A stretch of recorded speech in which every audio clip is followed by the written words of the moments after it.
Baik, selamat sore, selamat malam, atau selamat pagi teman-teman yang melihat video ini, terutama kelas B ya, semester 1 untuk mata kuliah saya di fisiologi. Saya akan menyampaikan materi sistem saraf di bagian kedua. Sebelumnya saya mohon maaf karena harusnya saya menyampaikan materi ini secara offline, tapi karena berhubung waktu yang sangat terbatas dan ya ini memang cukup kesulitan ya mengatur waktu. Jadi saya akan menyampaikan ini dalam bentuk video. Tapi mudah-mudahan walaupun dalam bentuk video teman-teman masih bisa memahami materi saya ini dengan baik dan bisa jadi bekal untuk menyiapkan ujian tentang UTS ya pada semester ini. Ya,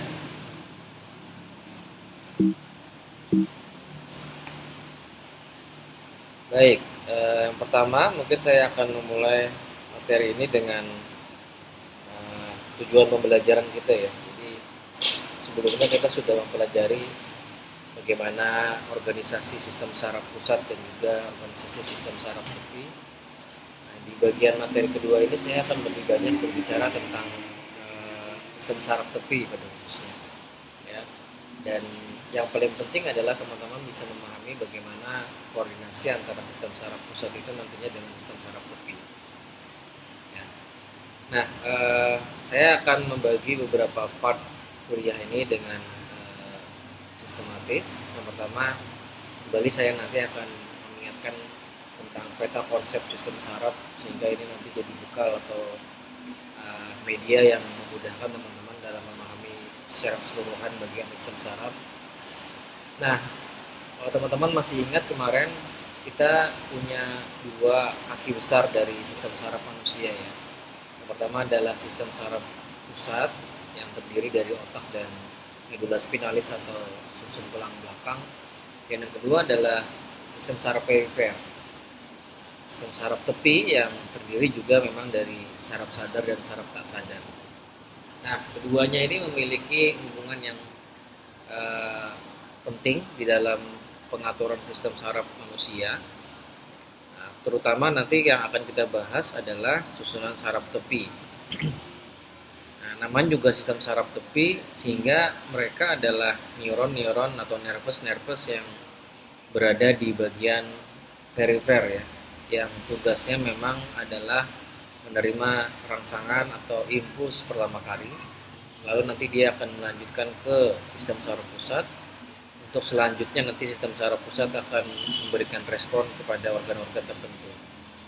Nah, nanti di dalam respon yang akan diberikan ada yang disebut dengan saraf yang sadar, yang memang kita sadari atas kehendak kita, atas komando kita, atau yang kedua yang sistem saraf yang tidak sadar, yang tidak sengaja istilahnya, yang kita kadang menceritakannya adalah secara tidak langsung merespon dengan cepat gitu ya. Nah, di slide ini teman-teman bisa melihat dua bagian besar dari central nervous system dan juga peripheral nervous system ya. Jadi organ utama kita di dalam pengaturan sistem saraf itu berada di otak dan spinal cord, pusat komando sistem saraf, dan perifer itu ada nervus-nervus yang menyusun. Terutama nanti kita akan banyak bicara tentang nervus afferent dan nervus efferent. Teman-teman mungkin masih mengingat ya apa itu nervus afferent dan nervus efferent. Nah, salah satunya nanti yang akan kita bahas adalah fungsi dari nervus afferent dan efferent ini. Siapa yang akan menerima pertama kali rangsangan dan siapa yang selanjutnya meneruskan estafet dari sistem saraf pusat ketika dia sudah diberikan komando oleh otak ya, yaitu nanti nervus efferent. Nah, di bagian slide ini, kalau teman-teman masih ingat, saya sebelumnya sudah pernah menjelaskan bagaimana mekanisme organ terluar kita, contohnya misalkan kulit ya. Ketika kulit itu pertama kali menerima rangsangan dari luar, misalkan panas ya, lalu ada nervus yang bertugas untuk meneruskan rangsangan panas tadi kepada sistem saraf pusat ya. Nah, sistem saraf ini atau nervus ini itu disebut dengan nervus afferent ya, nervus afferent. Dan dari sistem saraf pusat berikutnya ada nervus yang bertugas menyalurkan respon yang diberikan oleh sistem saraf pusat, baik itu spinal cord atau otak, kepada salah satu organ yang menjadi organ terakhir untuk memberikan respon ya. Misalkan dalam hal ini kalau kita menerima rangsangan panas, lalu kemudian otak memerintahkan kita untuk menarik tangan kita, sehingga organ yang dituju oleh nervus afferent ini adalah bagian otot ya. Jadi otot tangan kita, otot bicep dan tricep kita kemudian melakukan gerakan menarik atau menjauhi dari sumber rangsangan berupa panas. Jadi tugas yang menyalurkan respon dari spinal cord atau otak ini adalah disebut dengan nervus afferent. Jadi paling mudah biasanya saya membantu teman-teman untuk menghafalkan mana yang afferent dan mana yang afferent. Kalau yang afferent itu adalah yang pertama kali, sehingga kalau yang pertama kali saya mudah mengingatnya dengan alfabet pertama yaitu A. Jadi afferent itu artinya adalah yang pertama kali menerima rangsangan atau impuls. Sedangkan yang bagian terakhir itu adalah alfabet berikutnya yaitu afferent, yang meneruskan komando atau respon dari otak ya.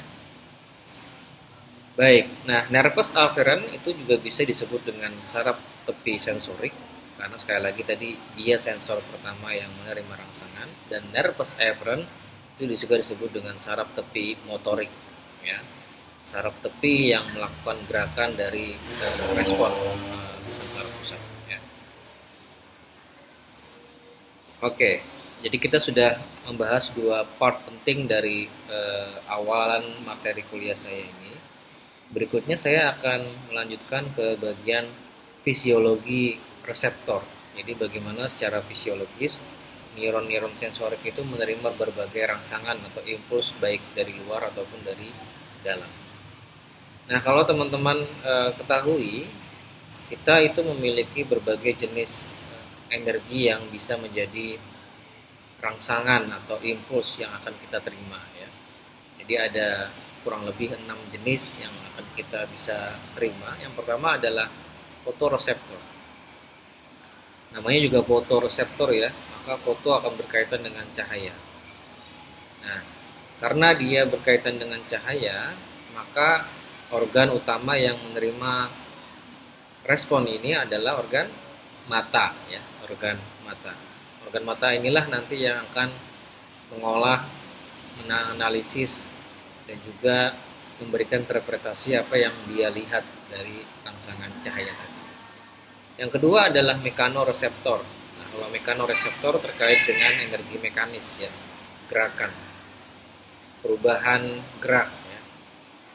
Maka kalau yang dimaksud di dalam mekanoreseptor ini, maka organ utama yang akan pertama kali menerima energi mekanis adalah bisa kulit ya. Salah satunya adalah kulit. Lalu yang ketiga nanti kita akan berdiskusi terkait dengan salah satu rangsangan yang akan kita terima berupa termoreseptor ya. Termo artinya suhu ya. Jadi suhu bisa berupa dalam bentuk dingin atau dalam bentuk panas. Jadi reseptor kita bisa menerima rangsangan dingin atau panas, dan masing-masing dari reseptor tadi akan memberikan rangsangan yang berbeda dari otak ya. Kemudian yang keempat adalah osmoreseptor. Ini osmo artinya cairan. Maka yang dimaksud osmoreseptor di sini adalah kita akan sangat peka terhadap perubahan zat dalam cairan tubuh ya, perubahan zat dalam cairan tubuh.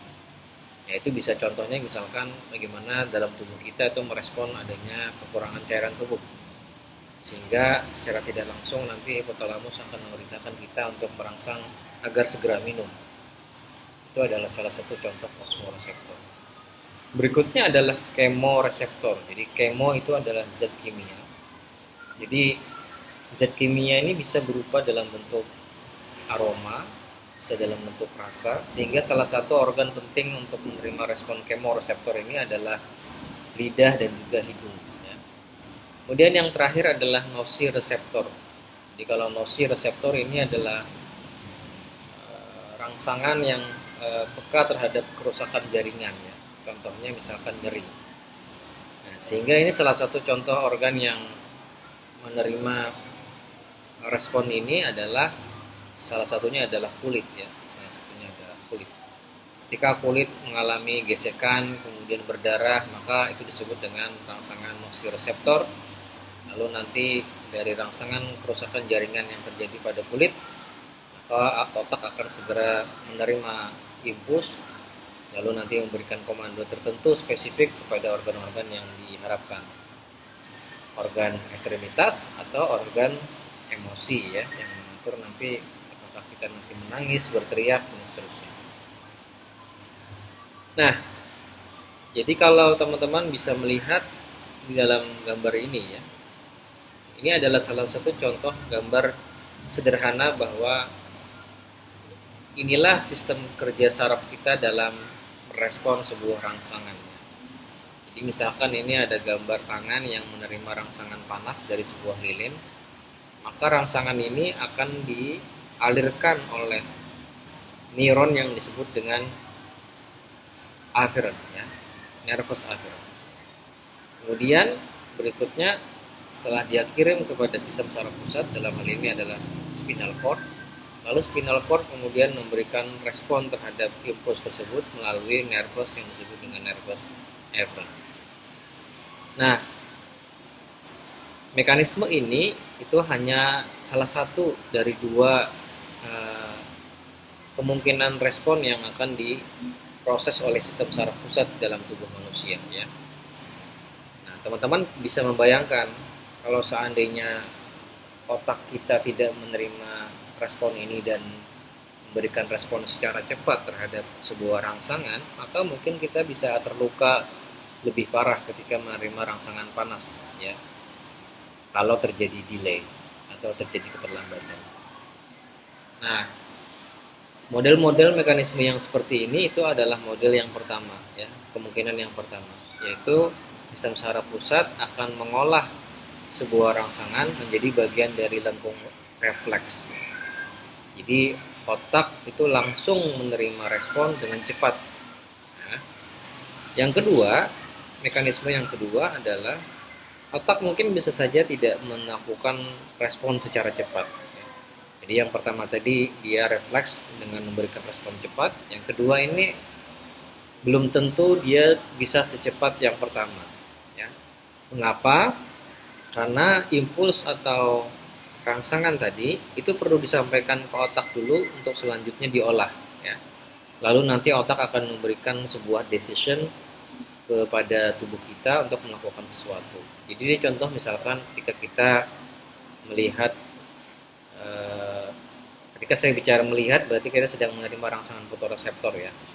Kita melihat sebuah makanan yang lezat gitu, kemudian otak merespon rangsangan tadi untuk membuat kita merasa lapar ya. Tapi nggak tentu kemudian ketika otak menerima rangsangan ini langsung kita memerintahkan agar kita memakan apapun yang ada di depan mata kita gitu. Tapi kemudian otak akan mengolah apa yang harus kita lakukan. Misalkan pergi ke pasar atau pergi ke warung, kemudian melangkah untuk mengambil makanan dan seterusnya. Jadi ini sesuatu respon yang sifatnya bukan refleks ya.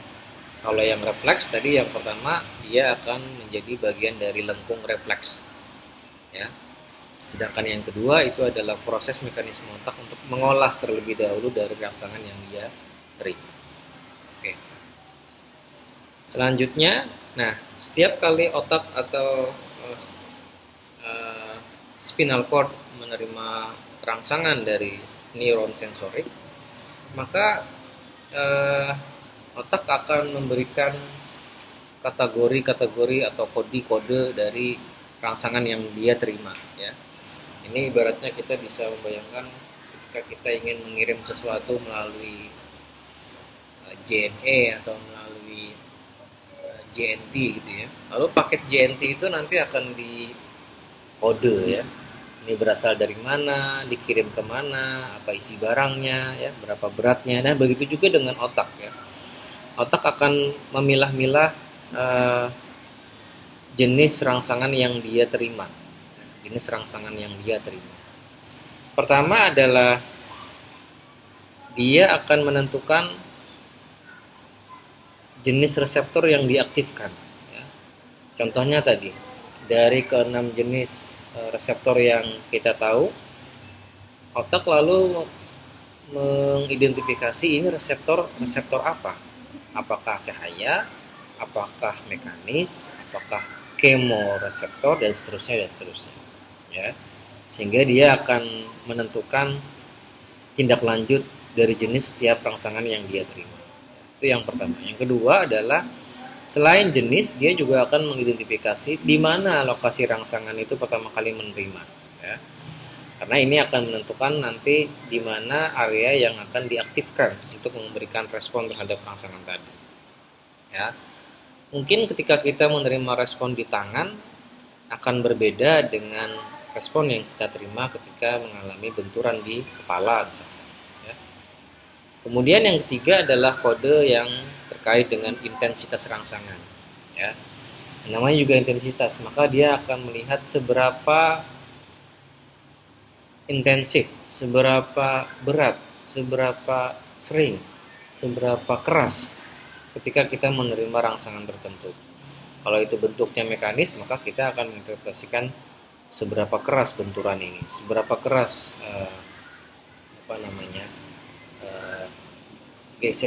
gesekan yang kita terima. Ketika kita menerima rangsangan jenisnya nociceptor, ada rasa nyeri yang kita terima. Seberapa nyeri tingkat luka yang kita terima, ya.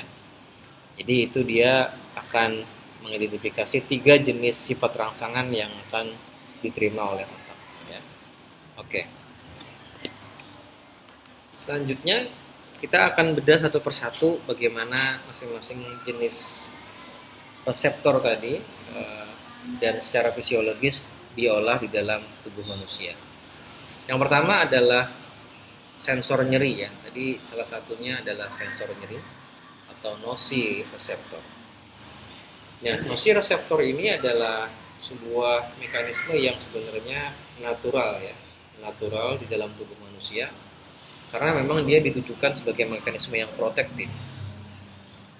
Protektif kenapa? Karena dia yang memberikan awareness atau alarm kepada tubuh kita bahwa di dalam organ tertentu kita mengalami kerusakan jaringan. Ya. Justru aneh kalau seandainya kita menerima rangsangan nyeri, tapi kemudian kita tidak bisa menerima, tidak bisa mengidentifikasi di mana nyeri itu dan bagaimana nyeri itu kita terima. Ya. Sehingga ini adalah sebuah mekanisme yang alamiah di dalam tubuh manusia. Nah, biasanya nociceptor ini akan diikuti dengan 2 respon ya, yaitu respon perilaku. Contohnya tadi ketika kita mengalami nyeri di tangan kita, tergores oleh pisau misalkan, maka tangan kita akan menarik menjauhi respon nyeri tadi. Atau yang kedua, dia juga diikuti dengan respon emosi ya, atau contohnya misalkan kita menangis ketika mengalami rasa nyeri ya. Nah, nociceptor ini akan sangat subjektif dan dipengaruhi oleh pengalaman nyeri di masa lalu ya. Sehingga mungkin perasaan atau persepsi nyeri saya dengan adik-adik semuanya itu berbeda ya, tergantung dari pengalaman baik saya ataupun dari semuanya pernah merasakan nyeri ya. Misalkan saya pernah mengalami nyeri luka yang sangat parah dari sebuah kecelakaan ya. Nah, bisa jadi teman-teman ambang batas rasa nyerinya itu lebih rendah daripada saya karena saya sudah pernah merasakan nyeri yang hebat di masa lampau. Contoh lain misalkan teman-teman mungkin yang laki-laki tidak pernah bisa merasakan rasa nyeri yang dialami oleh ibu kita yang sudah melahirkan ya. Atau pasangan kita nantinya pada saat sudah waktunya teman-teman akan sangat paham bahwa kenapa kemudian wanita, ibu-ibu kita itu dia memiliki tingkat rasa nyeri yang relatif lebih tinggi ya, sehingga skala nyerinya itu dia lebih tinggi, ambang batas nyerinya itu dia tinggi. Jadi mungkin yang nyeri yang dia rasakan menurut dia itu biasa-biasa saja, tapi menurut kita mungkin itu luar biasa gitu ya, karena tadi ambang batasnya sudah sangat tinggi karena pernah merasakan nyeri yang luar biasa pada saat nyeri melahirkan. Nah, nociceptor ini kemudian dibagi lagi secara spesifik menjadi 3 jenis, yaitu nociceptor mekanis, jadi nyeri yang disebabkan oleh rangsangan mekanik, gesekan, goresan ya. Kemudian nociceptor memang nyeri yang disebabkan oleh rangsangan berupa suhu panas, misalkan kebakaran, luka bakar maksud saya, atau nociceptor, jadi rangsangan nyeri yang disebabkan oleh berbagai bentuk rangsangan ya, kombinasi dari berbagai rangsangan. Jadi kombinasi rangsangan dari benturan, gesekan, thermal dan seterusnya. Jadi kombinasi itu kemudian membentuk sebuah rangsangan nyeri yang kita terima. Nah, itu sudah kita diskusikan. Yang pertama tadi sensor nyeri. Berikutnya kita akan membahas salah satu jenis reseptor berikutnya, yaitu sensor penglihatan ya. Seperti yang tadi saya sampaikan, sensor penglihatan sangat erat kaitannya dengan fotoreseptor ya. Jadi organ yang pertama kali menerima rangsangan cahaya itu adalah mata, dan fungsi utama dari mata, khususnya lensa mata, itu adalah memfokuskan cahaya yang dia terima kepada dua sel yang sangat spesifik di bagian organ mata, yaitu organ retina ya, retina. Jadi kalau teman-teman melihat ini ada sebuah bola mata, maka di bagian ujung mata itu akan ada satu organ yang disebut dengan retina. Nah, di dalam retina ini kalau kita bongkar lagi, maka di dalamnya ada dua sel yang sangat penting dalam fungsi fisiologis penglihatan, yaitu sel kon dan sel rod ya. Apa itu sel kon dan sel rod? Itu adalah sel yang bentuknya seperti kerucut ya. Jadi ini namanya juga kon ya. Kalau teman-teman biasa beli es krim kon di McD gitu, maka bentuknya itu seperti itu ya. Nah, teman-teman juga bisa melihat bentuknya juga mirip ya di sini ya. Tapi ada juga yang disebut dengan sel rod ya. Sel rod ini yang berwarna abu-abu ini. Sel rod ini juga sel yang sangat penting dalam menganalisis sebuah respon fotoreseptor yang berbentuk seperti batang ya. Jadi perbedaannya secara fisik, perbedaannya ada yang bentuknya seperti batang, ada yang bentuknya seperti kerucut. Nah, setiap kali kita menerima rangsangan fotoreseptor, maka dua sel inilah yang sangat penting berfungsi untuk merubah energi cahaya itu menjadi sinyal listrik yang nantinya akan dialirkan ke sistem saraf pusat, yaitu mata ya. Ada yang masih ingat kemarin di bagian lobus otak ya, kita ada punya salah satu lobus yang berfungsi untuk mengolah respon cahaya, kemudian itu fungsinya untuk penglihatan. Ada yang masih ingat kemarin lobus apa? Lobus occipitalis ya, lobus occipitalis. Baik. Nah, berikutnya ini kalau teman-teman lihat secara spesifik, ini adalah bentuk sel rod dan ini adalah bentuk sel kon ya. Jadi masing-masing dia punya nukleus sendiri. Nukleus itu kemarin seperti yang saya sampaikan ya, inti sel dari neuron, dan fungsinya dari masing-masing sel ini punya fungsi spesifik ya. Kalau sel batang itu dia berfungsi pada reseptor-reseptor cahaya yang intensitas cahayanya rendah ya. Jadi misalkan gelap, kemudian abu-abu ya. Kemudian kalau yang sel kerucut dia yang fungsinya untuk menginterpretasikan berbagai jenis warna ya. Biasanya dia berfungsi lebih baik kepada respon cahaya yang terang ya. kapan kita bisa melihat bahwa kita sedang menggunakan warna baju apa, menggunakan warna jilbab apa, ya. Karena dia yang bisa memantulkan cahaya dan mengolah cahaya tadi, kemudian otak akan membaca dari apa yang kita lihat. Baik, jadi itu adalah dua perbedaan dari sel cone dan sel probe, ya. Selanjutnya kita akan mendiskusikan tentang salah satu respon yang juga kita terima, yaitu berupa sensor pendengaran, ya. Sensor pendengaran. Jadi sensor pendengaran maka tidak jauh dari telinga, ya. Telinga sebagai organ yang pertama kali menerima respon suara, ya. Nah, kalau teman-teman lihat di bagian gambar ini adalah organ telinga kita. Jadi ibaratnya organ telinga itu pun juga punya area-area tertentu, ya, seperti di dalam rumah ada yang di bagian balkon, ada yang di bagian ruang tamu, ada yang di bagian dapur. Begitu juga dengan telinga, ya. Telinga itu di bagian luar, ada yang bagian tengah, ada yang bagian dalam. Di bagian telinga luar itu terdiri dari beberapa organ, yaitu daun telinga yang pertama kali menerima suara, lalu ada saluran telinga hingga nanti sampai di gendang telinga. Dari gendang telinga itu kemudian nanti suara kita akan direspon dan apa ibaratnya, ya, diolah di sana dengan cairan yang berada di rumah siput, di koklea. Jadi ketika kita pertama kali menerima rangsangan suara, maka gendang telinga ini nanti akan bergetar, dan getarannya itu nanti akan menimbulkan respon di cairan yang ada di rumah siput, ya. Jadi akibat dari getaran tadi, cairan yang berada di dalam rumah siput tadi kemudian bisa menerima, bisa merespon, lalu respon dari cairan yang berada di rumah siput itu kemudian diolah ke dalam sistem saraf pusat. Jadi secara spesifik bagian telinga luar itu adalah bertugas mengumpulkan dan memindahkan gelombang suara telinga tengah. Lalu di telinga tengah itu membran timpani atau gendang telinga akan memindahkan getaran tadi ke cairan di koklea.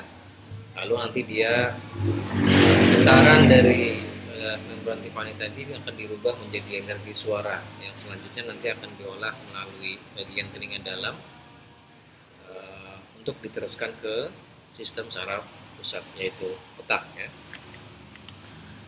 Nah, selanjutnya kita akan mendiskusikan organ lain yang sangat penting lainnya, yaitu organ yang terakhir, yaitu organ pengecapan dan organ penciuman, ya. Ketika kita berbicara organ pengecap, maka organ yang kita maksud ini adalah lidah, ya. Nah, kalau teman-teman berkaca gitu sambil menjulurkan lidah, maka teman-teman akan melihat ada bintik-bintik putih yang berada di bagian lidah. Itu adalah bintik-bintik yang disebut dengan papila, ya, papila. Jadi kalau ini kita lihat secara spesifik, maka papila ini berada di sekujur lidah kita, dan di bagian inilah yang akan menerima rangsangan rasa, ya. Dia yang pertama kali menerima kemoreseptor. Nah, dan dia juga yang pertama kali mengenali 4 rasa utama yang kita tahu, yaitu asin, asam, manis, dan pahit. Kenapa ini disebut dengan 4 rasa utama? Karena memang 4 rasa inilah nantinya yang akan dikombinasikan menjadi berbagai rasa, ya. Jadi kenapa di sini tidak ada rasa durian, tidak ada rasa jeruk, tidak ada rasa pedas gitu, ya. Karena rasa-rasa yang tadi saya sebutkan itu memang hasil dari kombinasi dari 4 rasa yang utama ini di dalam papila tadi. Nah, di dalam papila ini kalau teman-teman bongkar lagi secara spesifik, papila ini nanti terdiri dari sel-sel pengecap, ya. Ini bentuknya seperti bawang, ya.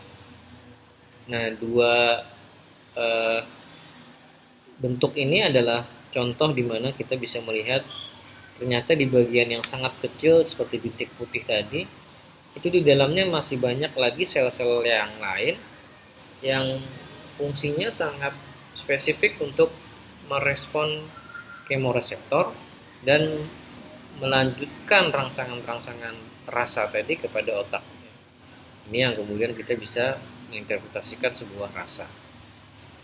Nah, tapi organ lidah ini tidak sendirian bekerja dalam mengecap, tapi juga persepsi rasa ini juga akan dipengaruhi oleh reseptor bau atau aroma ya, yang dalam hal ini adalah hidung kita. Jadi hidung dan lidah itu akan bekerja bersama menginterpretasikan rasa yang kita terima di dalam mulut kita. Nah, sensor pembau atau hidung ini mekanismenya secara fisiologis masih banyak yang belum diketahui, karena memang secara logika bagaimana organ hidung ini menerima sebuah rangsangan dari sebuah aroma ya, itu cukup sulit dimengerti ya.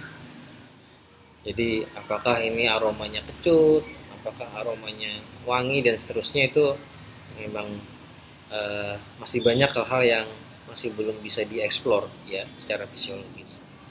Tapi secara umum di dalam organ hidung kita itu ada yang disebut dengan mukosa ya, mukosa olfaktorius. Jadi di dalam hidung ini diselimuti oleh yang disebut dengan mukosa yang berada di atas langit-langit rongga hidung kita.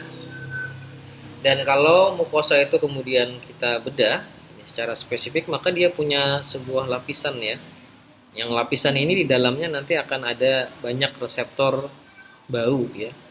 Terdiri dari sel reseptor olfaktorius ya.